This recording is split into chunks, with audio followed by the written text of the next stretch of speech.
परमात्म्याचा अंश हा प्रत्येक सजीवामध्ये आहे। परमात्म्याचा अंश हा प्रत्येक सजीवामध्ये आहे आणि संपूर्ण सजीवाचा जो अंश आहे तो एक परमात्मा बनलेला आहे। ही माझे गुरु महान तेज बाबा जोगदेवजींना हीच आम्हाला शिकवण दिलेली आहे आणि इथं आल्यानंतर सुद्धा आम्हाला परमात्म्याबद्दल हीच शिकवण मिळालेली आहे।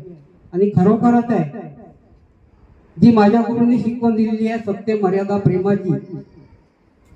क्रोध लोभ मोह माया अहंकार हा मानवाच्या शरीरामध्ये जो दडून बसलेला आहे याचा सर्व आपल्याला त्याग करायचा आहे आणि सत्य मर्यादा प्रेम याची शिकवण प्रत्येकाला आपल्या जीवनामध्ये आचरणात आणायची आहे। आणि खरोखर त्या परमात्मा इथं आल्यानंतर खूप सुंदर सुंदर अनुभव आले आणि जे आपले बंधू रामदेवजी भाई यांनी